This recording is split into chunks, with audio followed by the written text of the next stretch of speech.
The county impound lot sits 2 miles outside town, past the last street light and the last house that keeps its porch light on. After that, it's just fence, floodlights, and rows of wrecked cars cooling in the dark. I took the night security job because I needed the money, and because no one else wanted it. Darnell, the supervisor, handed me the keys and a thin binder. Log your rounds, lock the gate, call the sheriff if you see anyone inside the fence. What about the rules in here? I asked, flipping through the handwritten page. He didn't look at it.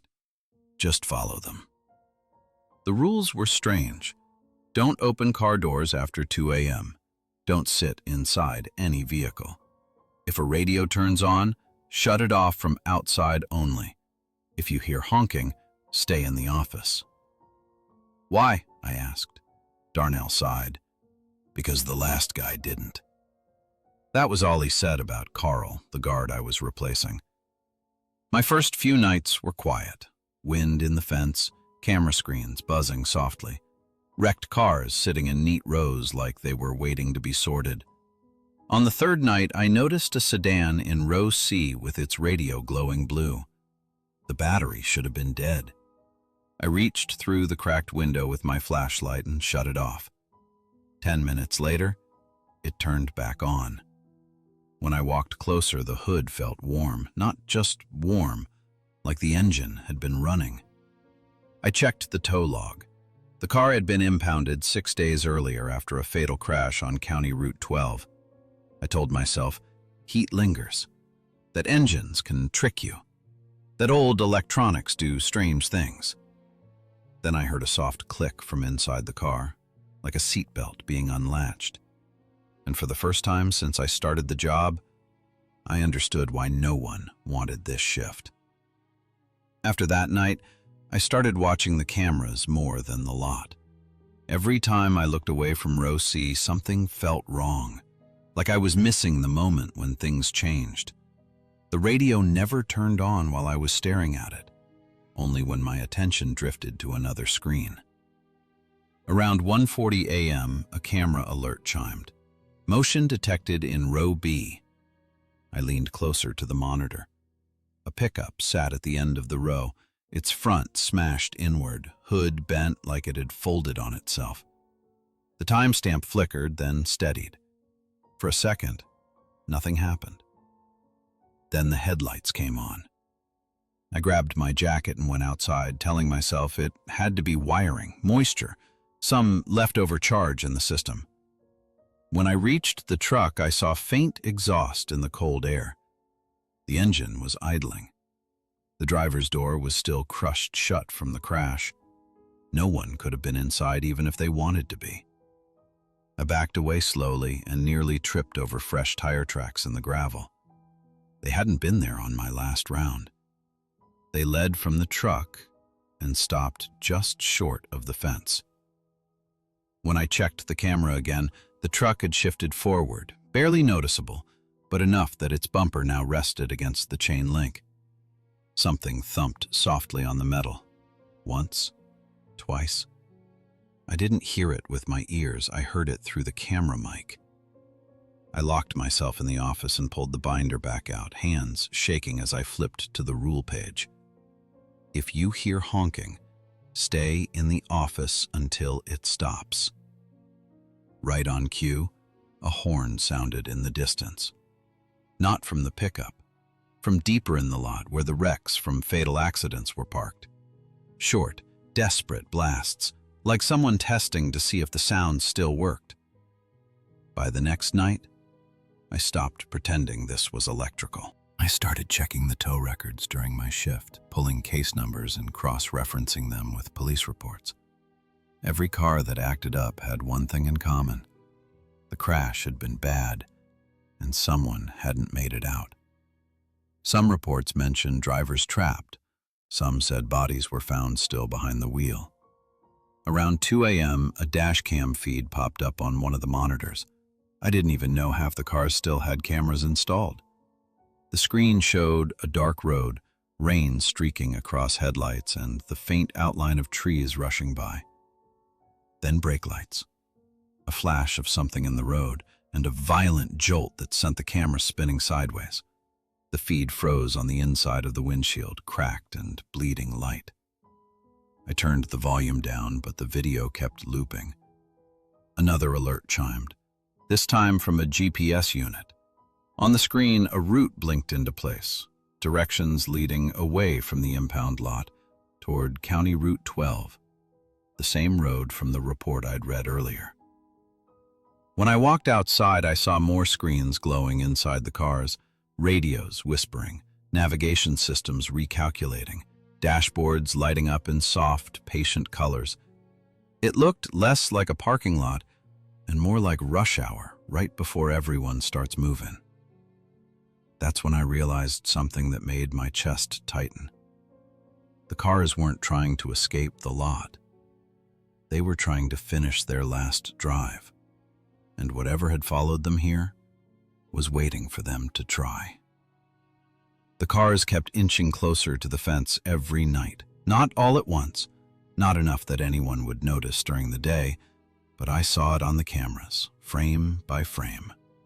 Bumpers closer to the gate, tires angled outward like they were lining up. What I didn't see at first were the tracks.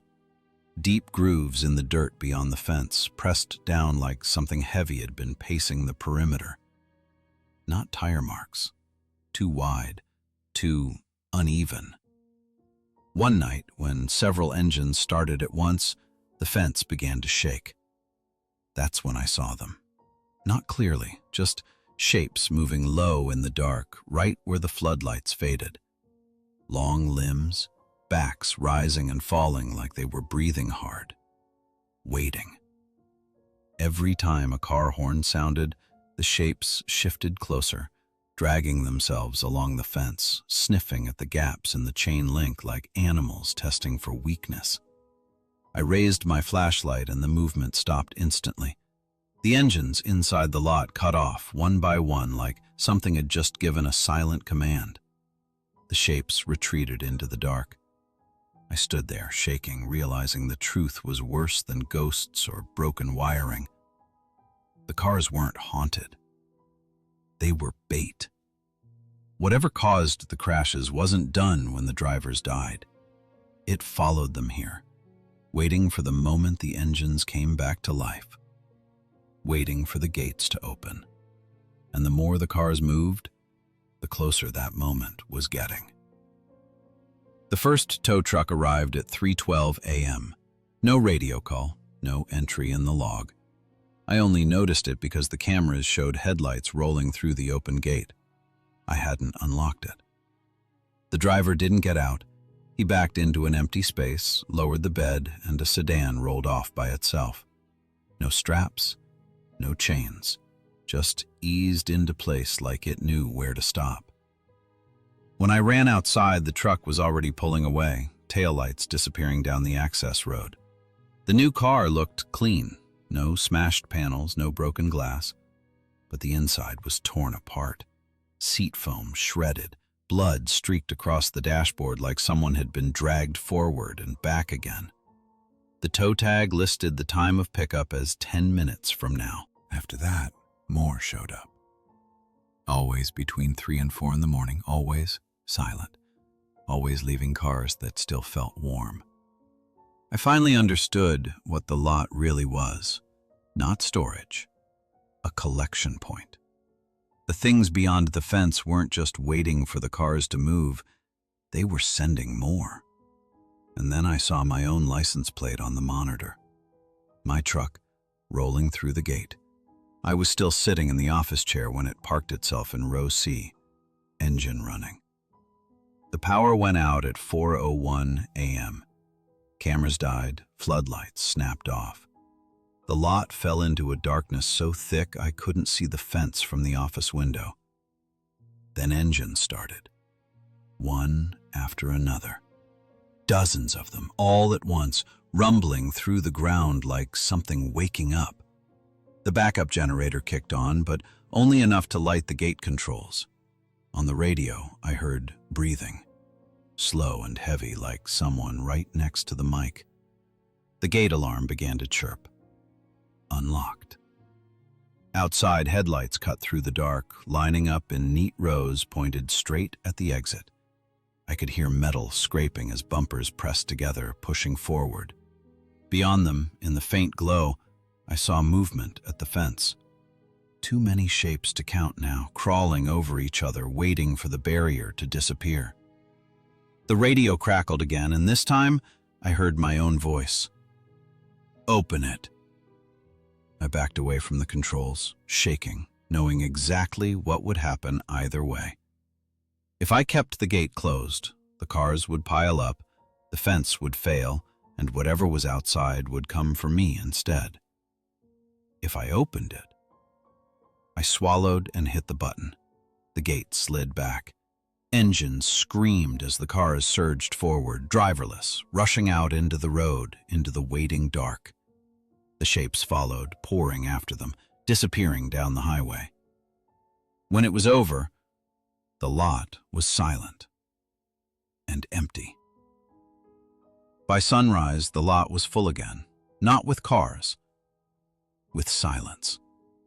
County trucks showed up, asking questions I couldn't answer in any way that would make sense. The gate log showed I'd opened it. The cameras had no footage. The tow records listed nothing out of the ordinary. Darnell didn't argue when I quit. He just nodded like he'd been waiting for it. A week later, I drove past the impound yard and saw fresh fence posts stacked near the gate. New floodlights. A banner on the door that read, "Now hiring, overnight security." Accident reports started climbing after that. Pile-ups on back roads. Single-car wrecks with no clear cause. Cars that never made it to the lot. Sometimes, late at night, my phone lights up with a navigation alert. No app open, no destination set. Just a route forming on the screen, leading toward the highway. Toward a place I haven't been yet. And every time it happens, I think about the rules in that binder, and the one I broke. Keep the gate locked, even if you think something is trying to get out. Because now, I understand the truth. They don't need the lot anymore. They already know the way to me. If you're driving tonight, and your GPS reroutes you for no reason, don't follow it. If you pass a wreck on the side of the road and think you see the headlights turn back on after the tow truck leaves, don't look too long. And if you ever take a job that no one else wants, in a place where the rules are written by people who won't explain them, follow every single one. Because some systems don't shut down. They just find new ways to keep running. If you want more stories about forgotten jobs, empty highways, and the things that wait where the lights stop reaching, make sure you're subscribed to Campfire Horror Stories. Hit the like button if this one got under your skin, and leave a comment telling me what job you'd never work the night shift at. I'll see you in the next story. And until then, drive safe.